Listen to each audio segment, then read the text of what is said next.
Hey, it's Chris. Let's do this. What do we got going on this week? Well, we got a couple big things going on, but what do you need to know about besides the fact that I'm going to run you through the rules, the gameplays, the overviews, the most in-depth of all of the crowdfunding that I can in the shortest period of time that I can? Well, upcoming this next week on the channel, next 1 to 2 weeks, because it kind of depends on what else comes out.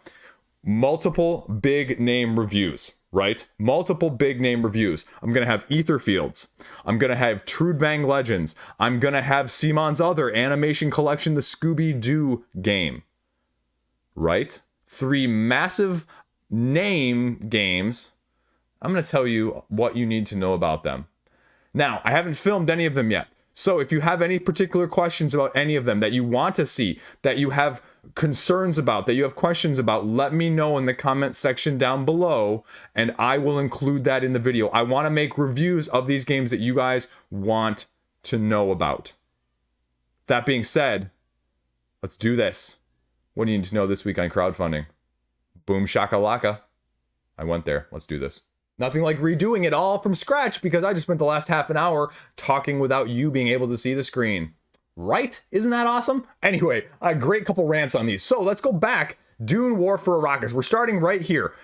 Over $250,000, less than 24 hours in. Now, the big comparison is going to be Star Wars Rebellion, and obviously, even more so, War of the Rings. Do you need either of those? Do you need this? Differences? Similarities? IP usage? What do you need to know? This is going to be very divisive.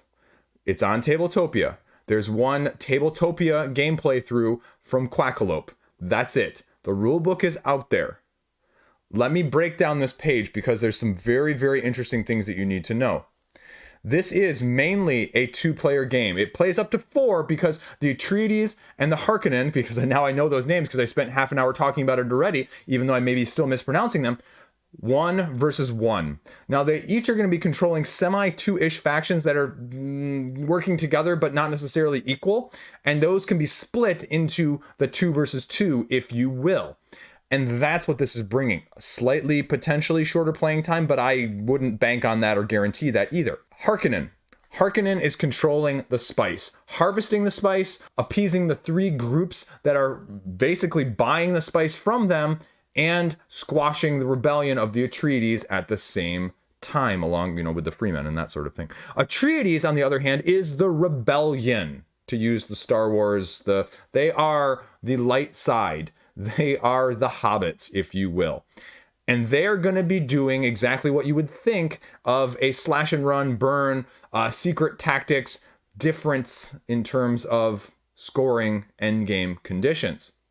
So, how does it differ? Well, 1, you're going to have mainly a setup that is very, very unique in this board. This board is drastically different. 8 big areas divided into multiple areas within those big 8 areas that are going to have some impassable areas, some passable areas, and some very different things going on, including the worms, as well as rocks and hoppers and everything else.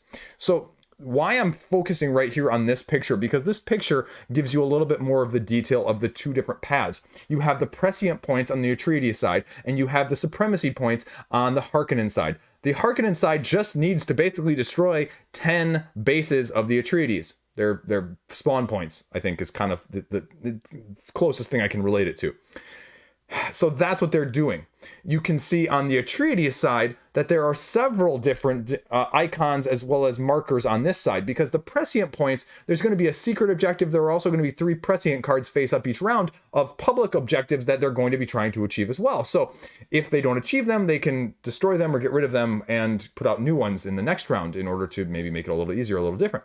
But they're also going to be having 3 different ways, including a secret objective that's also going to affect the end game victory condition. The last part of this picture that ties into the next part of the discussion, though, is you can see that there are a couple markers right here and right here on these tracks, which are corresponding to very specific leaders that are not going to be available until you reach that number of victory points to be able to play them on the board.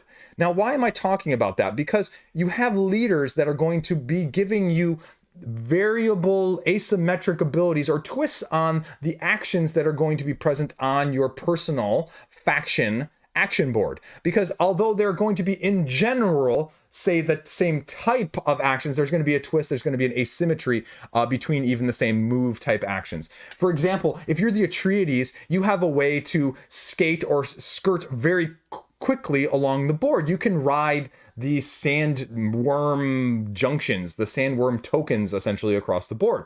Now, if you are the Harkonnen, you can move also similar like that. You have these drop ships, essentially troop carriers that will fly you from one area to the other and then lose them off the board, but they can fly over some of the impassable areas. So there's going to be slight differences like that.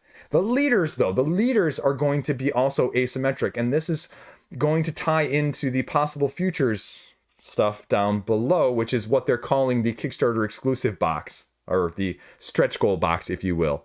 And we'll talk about that in a second. These leaders don't actually count as units. These leaders are present and can be used for their actions in those areas, but if they're ever left alone, they're defeated. They don't count as actual battle presence. So that's important to note as well. Why this matters? Well, you're going to be basically plans within plans. Like it says, this is area control, tactical destruction war, if you will. So what do you need to know, though? $110. It's going to cost you probably half that for shipping, which we'll talk about in a second. 129 miniatures. You have 3 types of units, regular, elite, and the leaders. But the leaders are really 4 types of units because they're named leaders and then they're unnamed leaders. If they are named leaders, if they get destroyed or defeated, they don't actually get lost. They get placed in the Bacta tank. No, sorry, the rejuvenation tank. And then they can come out several turns later. There are even units that are going to be starting in the rejuvenation tank to be able to utilize at a further point along the game. You can see here the Ornithopter, which is the helicopter troop transporter that I mentioned, the Harvester, which is collecting the spice, and then the Carryall, which I don't even remember what it does. There are your sandworms and the board itself, which you can't really tell is very well illustrated here, but the bigger blown up version will give you a much clearer picture of the areas. Now, we get down to this picture, and I'm going to stop here again for a second. The combat is dice-based. It's dice-based, meaning you have a certain number of dice based on your number of units, and you can only have 6 units, not including the leaders, because again, the leaders, remember, don't count as units in those areas. Now, the Atreides, because they're sort of the rebels, because they're sneaking around, they have a token that is in some of these areas that will flip up and reveal what unit or what number of units it represents or corresponds to. So the Harkonnen is going to have to be very careful when it comes to that. But these dice essentially have 3 sides. I almost screwed this up last time, so I need to be careful. They have swords, attacks, basically, defenses, the shields, and then they have a star-shaped piece that corresponds to the leaders. And so her certain leaders are going to be able to give you, if the star shape comes up, it's going to be an attack. If the star shape comes up this way, it's going to be a defense. So it allows you to adapt, essentially, but you can't use more than the number of leaders you have in the battle. So if you only have 2 leaders in that battle and you roll 3 of those on your 6 dice, well, one of them is just going to be wasted because you don't have a leader to utilize it. So that's a little bit of the dynamic there as well. You have your objective cards, you have your rule book. Here's the video that I mentioned, and painted, blah, blah, blah, blah, blah. They never look as good because they're going to come gray. This is where, as the designer, I have to feel a little bit mixed. If I'm putting myself in their shoes, and, again, I'm putting words in somebody else's mouth, so insert mouth into my own foot before we get any further, right? But you have this stretch goal box, which is being referred to as the possible futures. Well, you're going to have other scenarios that are going to be potentially things that you can do if you get just tired of the base game or tired of playing it the same way, right? Like variants, if you will. If you're not including them in the actual game, and these are only going to be usable in the variants, which we don't know yet either. We don't know if these can be included definitively, or if they're only going to be others, or they're both, or some are going to be one or the other. It concerns me from a balance standpoint. It concerns me very much from a balance standpoint, because there's a reason you're not including these in the base game, right? Again, balance is the biggest issue in a lot of games. I love me some crazy unbalanced games. Don't get me wrong. Love them. I enjoy them very thoroughly as a very traditional chaotic neutral, chaotic good. I'm one of the two in terms of my D&D alignments, but I love that thing. But in a game like this, when you are comparing it to War of the Ring, when you are comparing it to Star Wars Rebellion, people like those games because either side can win. Either side wins because they are the better player. That's what they want out of a game like this. They want it to be, I outmaneuvered you, I out-tactically you. Tactically you? Mispronounce along with making up my own word there at the same time. played you essentially. But if the balance isn't there, well, then is it always going to have an asterisk in your head? Like, well, I just got the stronger faction and I'm also a little bit of a better player. Yeah. Does that matter to you? I mean, I would imagine that if you're looking at this type of game, that is more of your appeal, or you're a Dune lover too. So take that for what you will. The alternate sculpts, they're not exclusive. So I'm imagining they're going to show up in the retail game. The question just is, are you willing to pay $110 plus half of that at least for shipping right now? Because shipping is going to run you anywhere between $40 and $100 depending on where you are in the world, essentially. And we don't know if this is all in yet. Now, I can't say anything, and it's just pure speculation across the board, but everybody knows CMON does expansions. Everyone knows they do a bunch of expansions. Now, this is only going to be an 8-day campaign, so probably not a whole lot, but I would imagine we're going to see some upgrade tokens or something along those lines. And what else do they actually have in store? Is it all going to be, how big is this possible futures box going to be to justify an extra maybe $50 or $60 plus shipping compared to the retail cost? That's what you're looking at. And is that, especially if they give you more information and say this is only for variants and most of this stuff or almost all of this stuff isn't going to be, when it comes to gameplay, included in the actual core of how you play, is that going to matter to you? Food for thought. Dune, War for Arrakis. Slightly shorter rant this time, though. The rant last time was much more impressive and longer. Maybe you can listen to me talk about it for another 10 or 12 minutes at the end if you have time. Not throwing it in there, guys. I'm not throwing it in there. Sagrada Artisans, almost $100,000, which is both higher and lower than I expected. And I wonder what Floodgate Games' internal perspective was with this game. If you're not familiar with Sagrada, it came out around the same time as Role Player, and this was sort of the coin flip, right? You were either on Team Role Player or Team Sagrada, where you had these dice manipulation, dice-ish drafting games that had very, very drastically opposite end of the spectrum thematic incorporation. And this is a legacy version of it, now with a booklet. And there are two main pledge levels, which we're going to talk about very briefly before we actually get into the content, because it's going to tie right in here for a second. And don't worry, I'll tell you how the game mechanics actually play too, because I read the rulebook as well. Artisan, $75 for the base pledge. Okay, a little higher than I was expecting. Okay, but cost rising, inflation, blah, blah, blah. 130 gets you a reset kit. Reset kit, you know how I feel about reset kits sometimes. But it also gets you this window pattern booster pack, which is something else. And we'll talk about that in a minute and why I'm actually a little higher on that. Sagrada. If you're not familiar with Sagrada, it's basically, like I said, dice drafting, where you're getting dice based on the number of players that are starting at the round. You're snake drafting 1, 2, 3, 4, 4, 3, 2, 1 in order to draft the dice, place them on your area, and fill it up until you can't.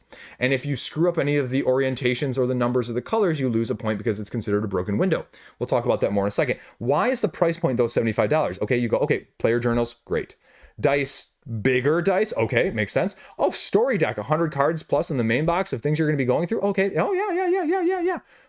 Colored pencils, 3 extra sets, Kickstarter exclusive. Oh, okay, what's we got next? Oh, custom pencil sharpener. Right. Okay, you've lost me. And oh, now we get stickers, star stickers. That's what you're paying extra for right there, folks. Organizer boxes, the booster pattern pack right here, which is actually really, really cool. 96 other window patterns and replayable campaigns that are either usable during or afterwards. So that's absolutely really cool. The envelopes, the stickers, the unlockable stuff, oh, awesome. But stickers, colored pencils, pencil sharpener. How much of that extra $20 or $30 that I thought this was going to be less is going into that? That's my only concern. Rulebook is right there. It's colorblind accessible. You can pay $250 to get a wooden thing to put dice in. And the reset campaign and the window booster pack are going to cost you a total of $65 extra, or you'll save $10 if you get the higher pledge level. But that's $130 before shipping on Sagrada. How do you feel about that? That's a lot of money. Now, with this, you're offering, something new, right? Because that's always the question. What is going to be new in this game? Like I mentioned, draft the dice, place them, color them in. At the end of the game, depending on your score, your first, second, third, fourth, whatever, right? And then that determines what you get for victory points. You're going to get these legacy points, which are going to be determining over, I believe, the 10 game campaign who is the ultimate winner. But you're also going to be getting currency. You're also going to be getting tools that you can utilize to balance things out, because you're going to have various tools that are going to be utilized on a game by game basis. You're going to have abilities that are going to be able to be used, and there's going to be a certain number of times you can use them, and it's just going to be what's available, because you can also upgrade them. For example, those said tools, right? Like turn a die to any side, change the color of the die when you're drawing it on your window, or flip the die to the complete opposite side and use that side instead, right? So things like that that you may be familiar with if you're more familiar with a role player. More tools. There's going to be a marketplace, as you see getting filled out here. There's going to be some asymmetry of family crests that are going to give you different abilities depending on which family you're a part of that you're going to carry forward. And it's going to be whatever else they have in store for us, which I really don't know. You've got all sorts of different layouts and different shapes here, so take that for what you will. Video, video, video, video, video. And the market, as I mentioned, as you spend money in the different marketplaces, then you get their different rewards as you cross them out. Reminds me more of like Zombie Kids Evolution, if you will. But there is, if you can't see this blown up right here, because you can't because it's too small, but if you look in the rulebook, if you're at, say, last place, you're going to get more tools. You're not going to get the points, but you're going to get more tools to help you sort of catch up as sort of a catch-up mechanic, if you will. Shipping is whatever. So take it for what it is. It's not expensive. It's about what I'd expect. But that's why I'm looking at getting Sagrada Artisans right now, ... at retail. Because I just look at that and I go, I don't need some of that extra superfluous stuff. I'd love the little promo pack thing, but this has wish list retail all over it for me. Love the product. Looks like a great game. Be very solid, very fun to play. But I'm not going to pay for the extras in this one. But 1,100 people are, and that's really cool that they love it enough to get that extra stuff, and so I give them a lot of props for doing that. Floodgate's putting out something that people want, so boom, there you go. It's doing great. Almost 100,000. We're going to talk about this just for a second. Stormlight Premium Miniatures. If you're not familiar with Brandon Sanderson and the Stormlight saga, if you're a fan of fantasy at all, you should go check this out. The other reason that this has got $1.5 million in less than like 48 hours is because Sanderson just went out on Kickstarter earlier in the year and raised something like, I don't know, like 8 digits worth of money. Basically the largest Kickstarter campaign ever. Basically one of the largest, or if not the largest, crowdfunding campaign ever for his books, including this, including mystery other books along his lines. And basically to say, I'm getting away from the traditional publishing. Does that sound any familiar to anyone on crowdfunding here with board games? Anyway, and people loved it. And so you're seeing support for this. And this is not only, well, it's a little bit misleading here, premium miniatures in the sense that they've got several that are pre-painted, these 4. The rest are all unpainted. And there's one special one for the all-in that's a resin battle right here. But that resin battle all-in is going to cost you $475. I think you can actually get that as a separate though. Let's check. Yeah, just for $350 alone for that one. But that's a ton of freaking money. But that's also why you've got like 1,700 people getting this right here, as you can see, this $500 pledge level. So Sanderson folks really like some Sanderson and have a little bit more cash to burn. So it's cool looking, but I wanted to just mention it because it's sort of a little bit in between. I don't usually talk about the miniature stuff, but there you go.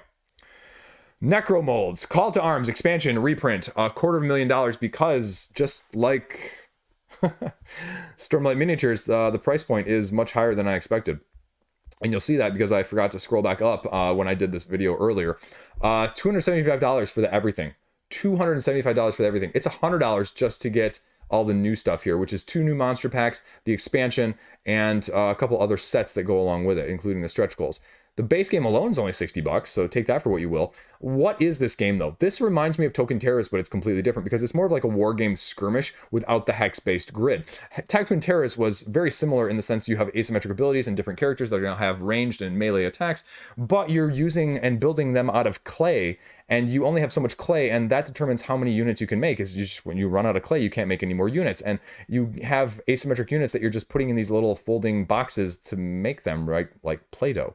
And then you put them on the map, and you move them according to rolling dice that are going to be command dice that you roll each turn and allocate to the very specific cards that can only have spots for certain actions, like moving, like range attacks, like melee attacks. Then you're going to have your Necrocaster here, which has asymmetric abilities as well. The expansion is offering weapons and artifacts, and it just wasn't what I was expecting. It was more of a war skirmish game rather than a, grid-based system, and that's just something I'm not very interested in, which is going to make it really easy to pass, actually. And I say that because it's a game that seems kind of cool, and people really like it. Otherwise, they wouldn't be putting this much money into it. This little triangular piece down here is what you see as how you measure. It's like short, medium, and long, essentially. That's basically all they say for measuring. And as you go down, you get the special ring to smash things. You get the artifact glow in the dark set, and it gives you the little bit of overview. Now, again, this is going to be very dice heavy because you have dice that you're allocating randomly rolled and the commands that you're able to do that round. But then you're also going to be going head to head, rolling your dice and either getting attacks or defenses. And you have the ability to spend gems, which are either gained at the beginning of the game or when your units get smushed. And you can use those gems to buy extra dice in the combat. So for example, if you're rolling 3 dice and you want an extra die, it's going to cost you whatever number the extra die is. So that's my 4th die. It's going to cost me 4 gems. Then if I wanted a 5th die, it's going to cost me 5 more. So that would cost me essentially 9 gems total to get 2 more dice.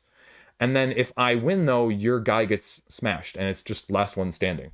Rulebook is there. They talk about what's new down here. You get asymmetric champions, asymmetric powerful artifacts, and you have the ability to wound, not just kill. So asymmetric necrocaster abilities, 3D constructed terrain there as well. And the terrain I kind of glossed over, but at the beginning of the game, you put down alternating 3 pieces of terrain between you and your opponent. So, you know, line of sight sort of thing. It's expensive. It's an indie game. Take it for what you will. Here's the new stuff with the wound markers, the combat dice, the weapons, the artifacts, the 3D terrain. That's everything you need to know about Necromolds. Again, I thought it was going to be more like a traditional rather than a war game skirmish. So when I saw that it was, my wallet said, whew, but there you go, Necromolds. Next up, Clinic Deluxe. I'm really flying through this a second time much better and much smoother. I hate it when that happens, but I like it too because my presentation is much more succinct. This is a heavy Euro game. This is Clinic. This is the final expansion for this. And it's offering 19 euros for a Biohazard expansion with a syringe expansion, which is yet to be determined how you want to play that because they're basically allowing a variant to be created during the crowdfunding campaign and afterwards and allowing you to submit it at the same time. So if you like Clinic and you really love Clinic and you want to get it, you can do that. Now they're also offering their own previous game on here as well when we get down to the bottom. But basically the gist is you're going to be, anytime you're treating a patient, you create Biohazard. And you're going to be utilizing special types of your workers-ish, your workers that you're controlling, whether it's janitor, a nurse, a physician, whoever it is. And they're going to be having special jobs, including the ability to take care of the Biohazard, and specifically the janitor. And not because we're piling on the janitor, because the janitor actually does it a lot better than all the rest ones, so it's better to use the janitor. It's all out there. You don't need me to tell you about Clinic. If you haven't seen Clinic around, go look it up at Board Game Geek. It's too heavy for me to describe the interactions and the playstyle. Here's the syringe expansion that they're designing with you guys, and you can get it, like I mentioned, for 19 euros. You can get everything in here for 259 euros. Like I said, there's like the 6th or 7th expansion. And the add-on for their previous game, Small City Deluxe, is still going to printing, so you can get in if you missed the previous one. The main issue that you need to know with this is, though this is a small or shorter campaign, there is no pledge manager. So if you're looking at this at all, you need to actually be getting in now. They're going to be adding shipping straight in, so it's all going to be whatever the price point is, and you can get whatever you want. They run through all of the details of what some of the expansions are and what the price is going to be. So take it for what you will. You're either in or out. This is a heavier game than most. It's got $33,000, you know, even with a 19 euro price point. So there you go. Clinic Deluxe, the Biohazard final expansion. There we go. Okay, let's talk about the next one. This was Mushroom Sorcerer, 1 to 4 player. Area control, resource management, more Euro-esque than it appears. Battle of power as a mushroom sorcerer, right? 72-hour early bird, in case you're missing that. By the time you're watching this, you still have a little bit of time. And so what do you need to know apart from the general description, right? You're going to get 2 Dice Tower cubes for free as the early bird. Really, what do you need to know in this 1 to 4 player, 45 to 90 minute game? It's a little bit of a stacking game. It sort of reminds me a little bit of Ginkopolis, if you will, where you're stacking these, what they're called GUs, the general like tower units. And not only are you building them, but you are battling for control of them with elementals that are acquired when you harvest these resources. And there's like stone and there's fire, and then you get to roll a die to determine how many arrows and defenses that are, you know, acquired in that battle, and you can conquer other people's little areas here, and you can only have so many minions depending on the height of the tower.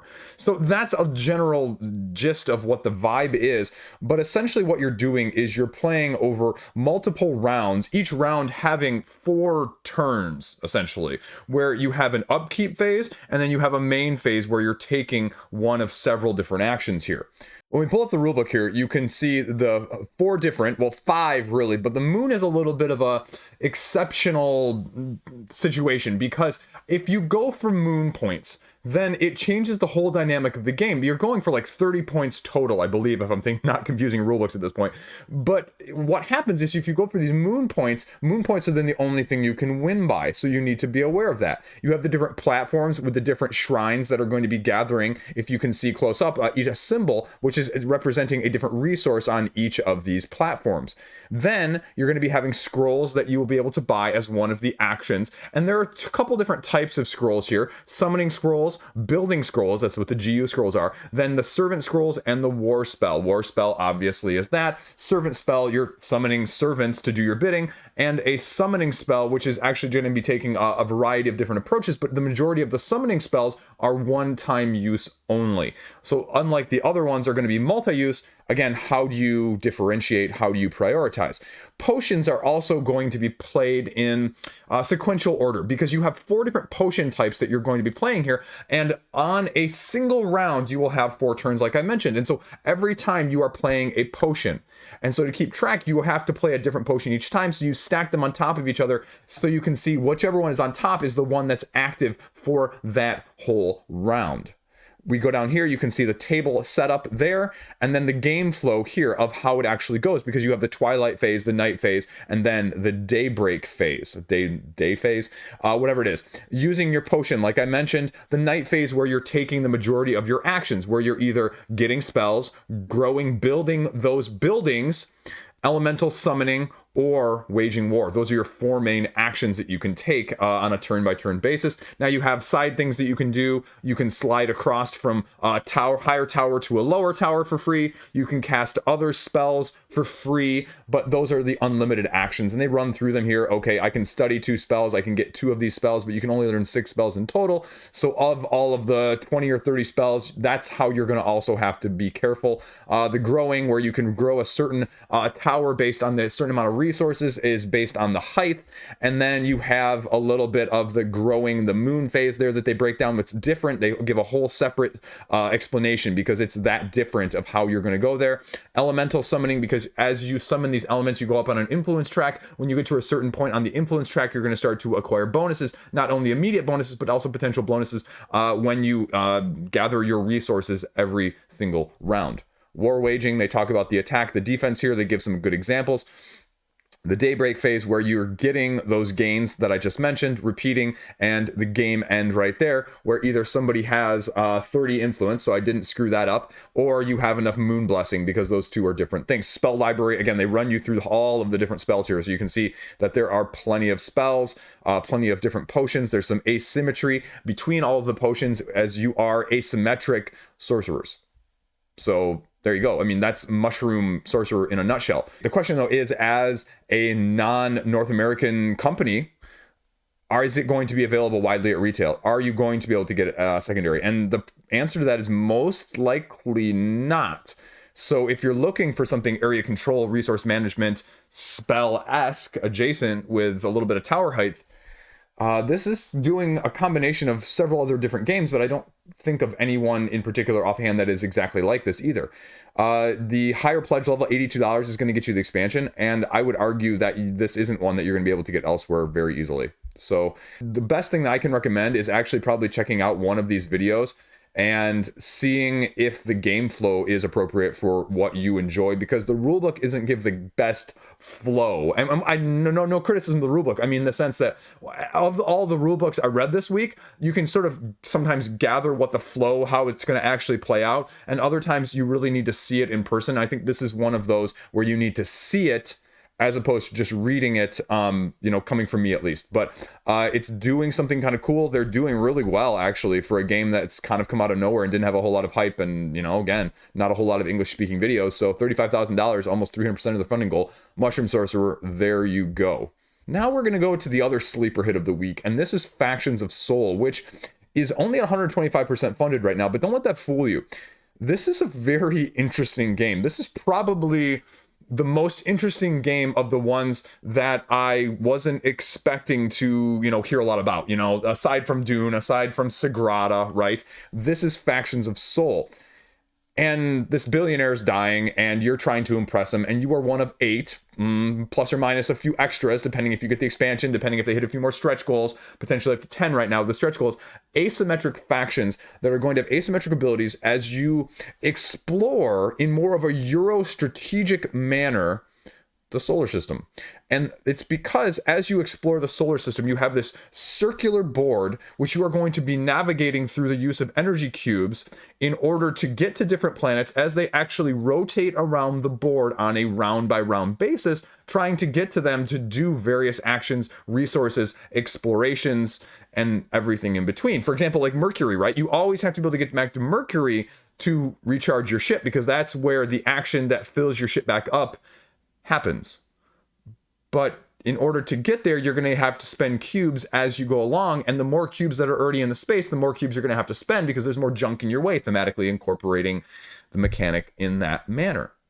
And so all of these planets are going to have something different. Earth is going to be the strategic one. I think Jupiter is one of the exploration ones. I mean, they run through it all right here, right? The costs increase, the board evolves. I kind of went all through all of that as it kind of goes, right?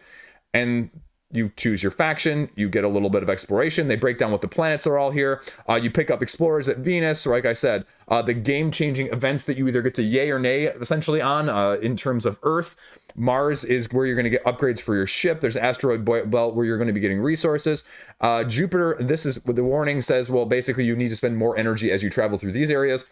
Discover exoplanets, complete secret objectives, get experimental technologies, and unique technological upgrades, resources, exoplanets, everything else way out in Neptune if you dare to venture out there. The expansion actually comes with Pluto, the dwarf planet. So yeah, solo mode as well. This is something, again, I think you should really give a look-see. The rulebook is relatively intuitive. I had a relatively easy read. It's got a non-linear combination of points as well for some of the victory point conditions that you're going to be doing, like the exoplanets that you're going to be exploring.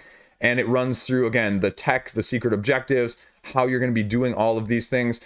It really is more of a Euro. And if you're looking for something that's a little bit easier to get into, like I like Hansa Teutonica, right? Because I can grasp Hansa Teutonica. Now, being good at Hansa Teutonica and grasping it are two different things, but I can grasp it and I don't have to it's not a game where you have an obtuse strategy that's like Terra Mystica if you've played it like 150 times, where a newbie is not going to understand the concept of what you're doing. Like I don't need a game like that, right? Nothing wrong with that, but I don't need it. And this gives you a better sense of things. Orbiting, rescuing. Now, this is the other aspect of things, right?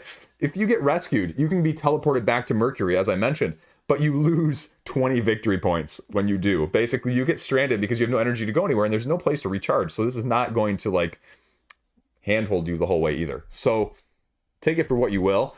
They run through the phases, they run through the upkeep, the trading, the movement, and you pass as well. So if you take your movement and you take your action, you don't have to do both of them every turn, but if you don't do them, you essentially pass, and then you pass every single time for the rest of the round. And so someone could keep moving and keep playing after everyone else has passed, but if that happens, this is the unique thing, right? I just ran into this in another game where I was kind of like, can I just keep playing and playing and playing with 2 games? And it was kind of like, oh, well, but with this one, each time they do an action and you've already passed, you get 2 energy. So you have a capacity that you can only hold, but by the end of the round, you're probably going to be really low on energy. So it's, catch up balance mechanic as well, which is kind of cool. And they can only take a maximum of 6 actions if everyone else has passed. So that's what you need to know. And that's why I think this game is really a little bit more than meets the eye. So if you have any inkling in a non-conformist Euro game, I really think you should check this one out. This one almost has me backing as something I could see myself playing and liking. I'm not going to say I can get it to the table easily, but it's definitely doing something different, and it's flying under the radar and under the shadow of all those other games. So that's why I'm going to throw it out there as something for you to look at this week as well. Speaking of the Euro side of things that are going under the radar, this is also just over 125% funded. This is Age of Inventors, where you are purchasing equipment, running an asymmetric lab, recruiting inventors, and trying to use your lab assistants to best economize them as a resource management style game to be better than other people's labs out there. So this one has a little bit more hype. Board Game Co. and Quackalope are on this page. Rado was in the other one. So we've got a little bit of everything going across the board this week in terms of videos. What do you need to know about this? This is another in the lines of more of a resource management game, but they've got this interesting hex-based grid system that when you buy inventors or when you create technology, you're going to be slowly not only basically incorporating them as worker placement spots, essentially, but you're also going to be able to utilize them in an area control manner to help you score more points, because other people are going to want to use those abilities in their own labs. But if you see these pieces, these inventors get completely surrounded, then they're actually retired, and it's a big boon for whoever retires them and places the last piece around them, because they get like secret like victory point like resources or something along those lines. I'm forgetting what the rulebook says here. They basically get a big bump in terms of why you want to put stuff around, but obviously there is some rules about how these connect, and so you just can't place anything to anything. The one basic rule is that you can't put an inventor next to another inventor, and so you have to have inventions surrounding them.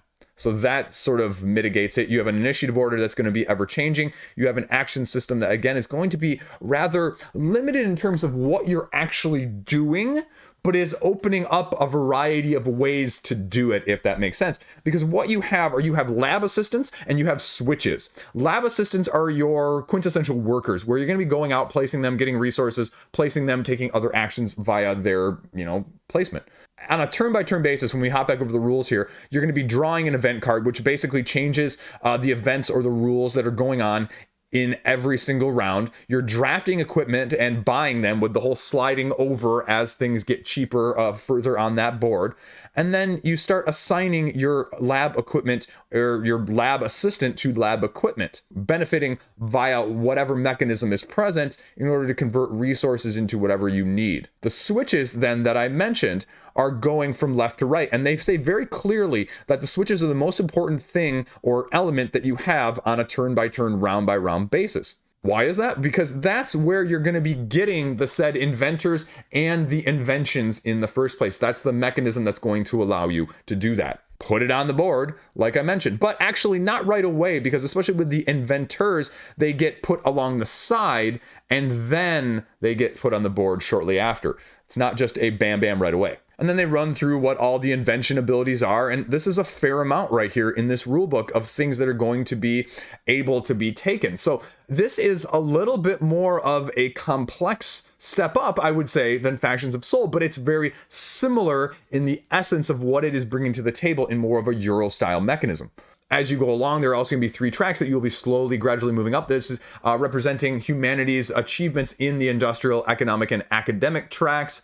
And there are going to be certain benefits, including basically using resources as other types of resources if you are the highest one on a track, but also going to be able to score victory points that way. And actually, it's not just if you get to the top, you get a certain number. It's you actually lock out first place if you are at the top and you get all the way to the top. So even if someone else gets to the top, they are locked out of first and they're going to get less victory points. So there is a little bit of a rush there as well. Additional free actions that they talk about in terms of, resource management. So nothing new there. So after you've placed all your lab assistants, after you've done all your switches, that's the end of the round. They run through the asymmetric labs here because you're going to be drafting these at the beginning of the game, and they're each going to give you different ways of playing, not only one way, but also 2 different abilities that are going to be present with each of them.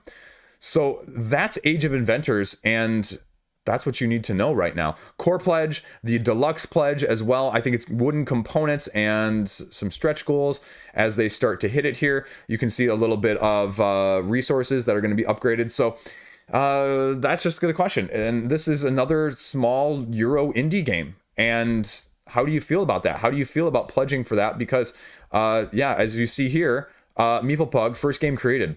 So who knows, wide distribution or not, depending on how many people get it. And right now, even though it's funded and it's going to be created, less than 500 people getting it, probably not going to hit an early wide distribution like the games at the beginning of this list. So take that for what you will, but that's why we highlight these games as well. So Age of Inventors, there you go. Now we're going to talk about Spark Riders 3000. Almost funded at this point. Spark Riders 3000 is in the line. Now, again, this sort of confused me, because I took this as more of like a space race. I thought this was going to be more like Factions of Soul when I was initially looking at this, but this is actually completely and utterly different. I apologize for having any assumption about what this was, because this is actually a cooperative game. This is a solo but also a multiplayer cooperative game for about 60 minutes in the lines of a pandemic. And this picture doesn't do it justice, but if you're thinking of it, it's actually you as the crew of that ship fending off attackers that are trying to knock your ship down, and you're trying to survive. So you're going to be repairing your ship, you're going to be moving around, you're going to be mitigating the damage, firing back at them. But this is also going to be heavy dice rolling in each of these compartments within the ship that you are utilizing, because there's going to be a certain strength of the dice that you're going to be rolling. And so you mitigate that with the ability of the character or the ship's power. And so depending on your result, depending on how effective the action is that you're taking. And there's going to be ways that are going to be modified as you're going along, as you're flying through an asteroid belt, as you're flying through like solar flares, and it's going to buff some stuff and make some stuff more vulnerable. So it's going to be more of a pandemic-esque vibe. You're going to be coordinating these efforts in order to reach this delivery point with the supplies you need. And the kind of the interesting / strange thing is they're going with a voice-activated app system with a narration that you're going to be actually speaking commands into. Attack 3 on the right turret, or things along those lines. Now, it's not exactly like that, but that's essentially what you're doing. And then the system, I think it's, what was it, Iris, I think they say, is going to be basically calculating and figuring it out for you and spitting some stuff back at you. And part of it, yeah, here's the Iris app.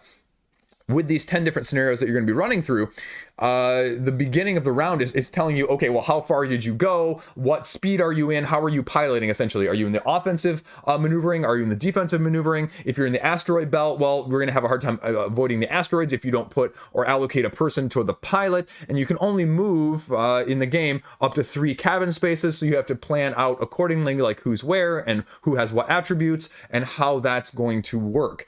10 different scenarios, like I mentioned, the different ship parts that you can see, standees as well. So they give upgrades in the deluxe version for plastic miniatures if you prefer that. The Commander's Pledge has this prosperity box, which again is mostly, as you see here, it's just upgrading tokens and standees to plastic. So take that for what you will, but you are getting extra cards. I kind of hope, and I didn't really remember if these prosperity cards here are separate, if you can buy those separate without.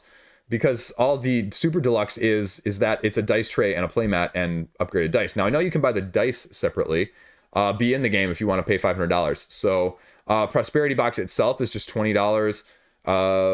Yeah, content character cards, so you can get just the extras there for $20. So that's, I couldn't remember that, so that's good. I like that split. And if you just want the playmat, you can split that stuff out too, including the dice. So they run through what the app is. You're gonna be talking to it. There's a display, run you through the characters, run you through a little bit of the tinkering and the other actions, the shooting, the piloting, all of the different things you're gonna be doing. So there you go. And you can see a little bit of the video that's out there as well. I didn't necessarily get the smoothest vibe from the rulebook, but it's definitely in between Age of Inventors, Factions of Soul, and Mushroom Sorcerer. So it's better of a flow than Mushroom Sorcerer. It's probably also the shortest rulebook of all of those here as well, coming in at about 10 pages. So it gives you a relatively succinct situation, but it is also, like I mentioned, heavy dice rolling. And so you just need to know, how do you feel about a pandemic game with more dice rolling, right? Is that going to be for you or not? So there you go.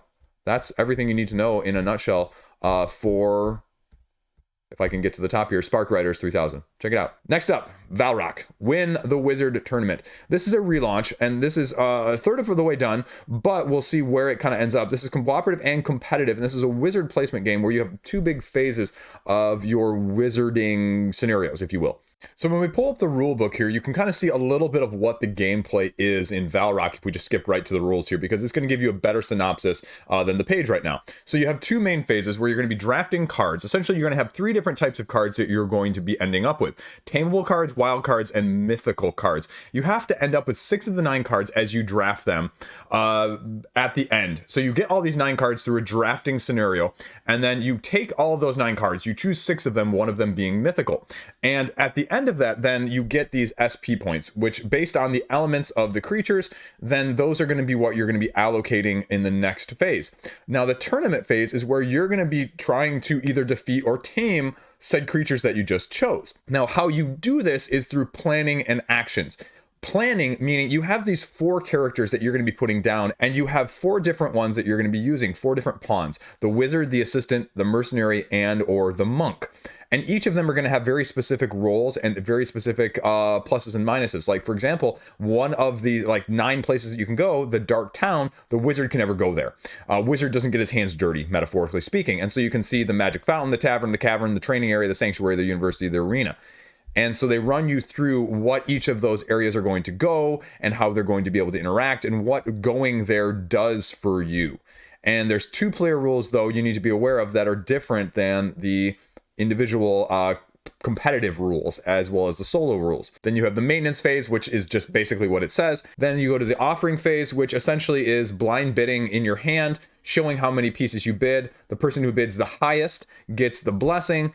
And then the end of the game happens when you get 6 of these creatures tamed or defeated, like I mentioned. And so each of those are going to be giving you a breakdown of how many points essentially that they're going to be worth. If we scroll all the way back up here to the creatures themselves, and you can kind of see the breakdown of what it is here. A, this is the prestige points up here that you're going for. And B, these are the points that you basically need to defeat it. Either the SP to defeat it or the magical points to defeat it as well. So you can also, with those tamed ones, you can ride them as mounts, which are going to change the powers or the abilities on your board, but there's also upsides as well as ones that will give you a little bit of blessing curse situation. So going back here, Tabletopia, again, almost everything is on Tabletopia right now, and you can kind of see legendary creatures, you can see a little bit of video here, and their stretch goals, which they're still shooting for. They just got to fund first. Again, they run you through the board that you're going to be doing in terms of the hunting board. So that's one thing. The rules kind of skipped over there in my overview.